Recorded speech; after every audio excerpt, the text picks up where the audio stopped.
ان پڑھ یا جاہل۔ ہندوستان میں ایک بڑے بزرگ گزرے ہیں جن کو لوگ منشی صاحب کہتے تھے۔ ایک مرتبہ ایک گاؤں سے گزر رہے تھے کہ گاؤں کے لوگ جمع ہیں اور سامنے کسی آدمی کا جنازہ رکھا ہے۔ منشی صاحب وہیں کھڑے ہو گئے۔ لوگوں نے کہا، منشی صاحب آپ جنازہ پڑھائیں۔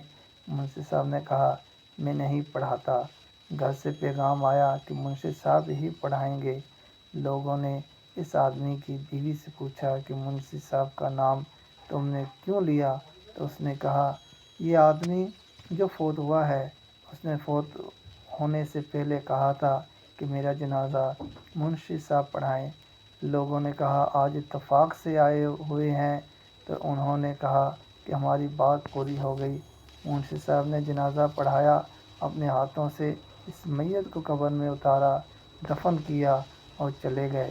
جب دفتر میں پہنچے، جیب میں دیکھا تو ملازمت کا کارڈ غائب تھا۔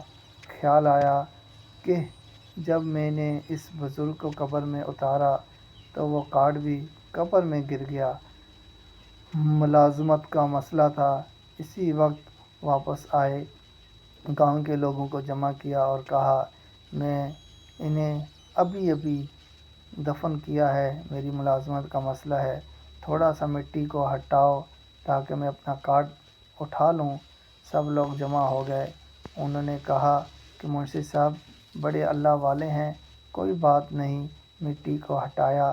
جب اس کے کفن کے قریب پہنچے تو کیا دیکھتے ہیں کہ ساری قبر گلاب کے پھولوں سے بھری پڑی ہے۔ منشی صاحب کو اپنی نئی ملازمت بھول گئی۔ سیدھے اس عورت کے گھر گئے اور جا کے کہا کہ اماں بتاؤ، یہ جو بزرگ تھا اس کے عمل کیا تھا؟ بوڑھی عورت نے عجیب بات کہی۔ اس نے کہا، یہ تو ان پڑھ تھا، زبانی اس نے چند صورتیں یاد کر رکھی تھیں، لیکن لکھنا آتا تھا نہ پڑھنا۔ مجھے اس کے نکاح میں آئے 45 سال ہو گئے ہیں۔ ایک کام یہ روزانہ کرتا تھا، جب صبح کی نماز پڑھ کر فارغ ہو جاتا تو قرآن سامنے رکھ لیتا اور اس کی سطروں پر انگلی رکھ کر کہتا، اے اللہ، تو نے یہ بھی سچ کہا، تو نے یہ بھی سچ کہا اور تو نے یہ بھی سچ کہا۔